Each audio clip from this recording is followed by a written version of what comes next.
Hey everyone, Brooke here, and I'm back with another video update for version 0.62.0 of Terminus. This just came out today, and so there's a few things I'd like to highlight for you. First off is in the configuration documentation, namely the documentation around the API access token period. This is the period in which your JWT tokens stay alive before you have to refresh them when making API calls to Terminus.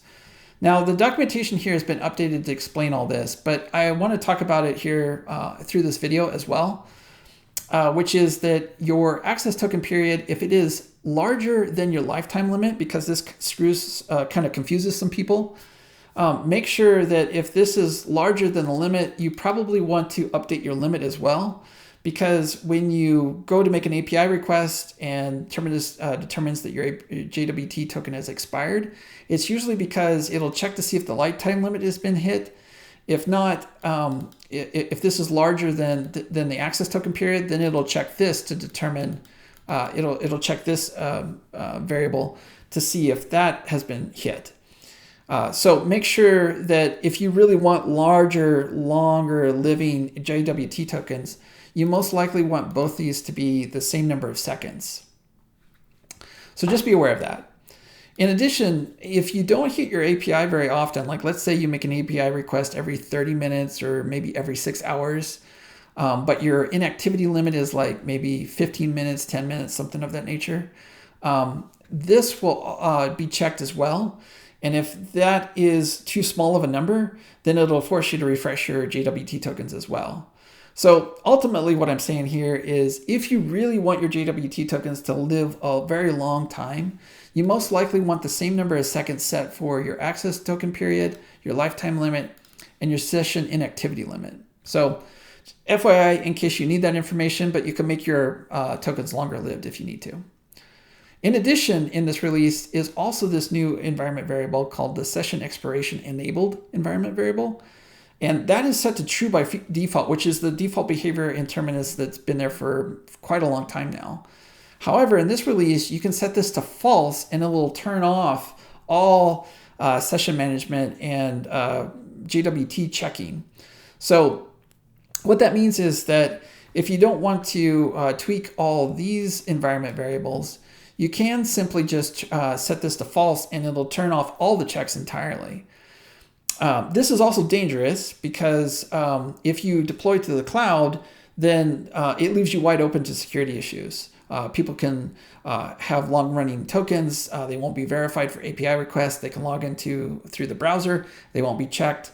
Very negative consequences there. However, if you're running Terminus locally on your local network and you just straight up don't care about all that because you own Terminus, you own the data, you own the network, you own the devices, you can turn all this off and you won't be forced to refresh your tokens. You won't be forced to see them expire because you've disabled this. So just be aware of that.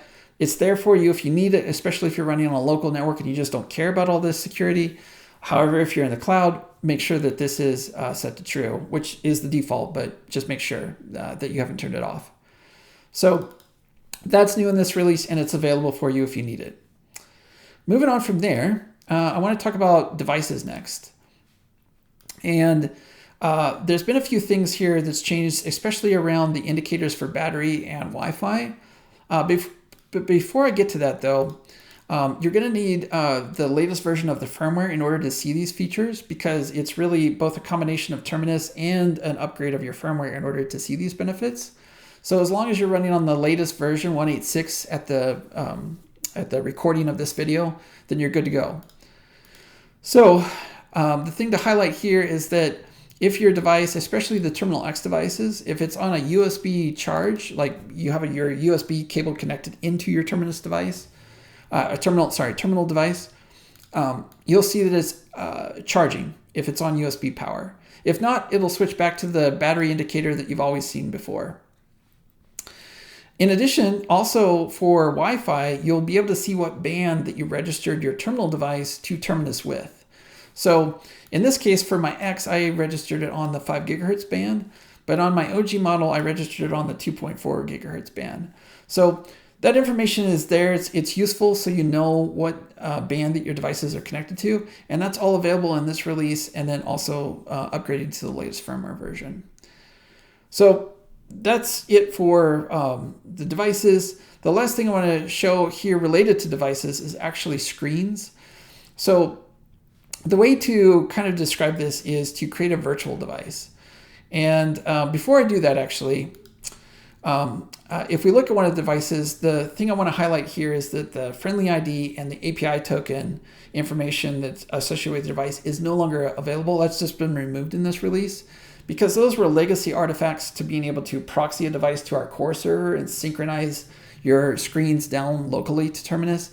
That's been removed in previous versions, and I've talked about that in the past. But the thing I'm highlighting in this release is that some of that legacy information is now removed here in this release, which is no more API keys and no more friendly IDs for your devices. So the best way to visualize that is I can create a virtual device really quick, and I'll just set it to the OG model, and I'll go ahead and create this device here. And what this does is it creates a new device, a virtual device in this case, but it's the same thing if you were auto-registering a normal device, a physical device to Terminus, is it creates this welcome screen, which is not really documented anywhere, but internally in Terminus, this is known as an interrupt screen. So it's a screen that takes precedent over any playlist information that you might have. And so this is the welcome screen just to greet you because you registered your new device. But the thing that's a little subtle here is that in the past, this used to be a friendly ID associated with that welcome screen, so you could figure out what screen's associated to which device. But now it's just the ID of the device. So in this case, device 27 is the ID of the screen. And when you go to look for the screen here, it also shows up here as 27. And then same thing for the playlist. The playlist will also show up as device 27 here. And again, you can rename all this. It's just a nice way to show you the association between your playlist, your screen, and the device that just got auto-registered. It's all related to the ID of the device that just got created. So just FYI, it's a subtle change, but might be important if you've been relying on that information in the past. It's just changed to the primary ID of the device now. So that's it for devices. The last thing I want to highlight before I wrap this up is on the main page or dashboard here, or well, basically any page in Terminus, is that there is a new syndication link in the footer. And the reason this is nice is it just gives you quick access to version information. So when you click on this, it actually renders an XML feed, which is an Atom RSS syndicated feed.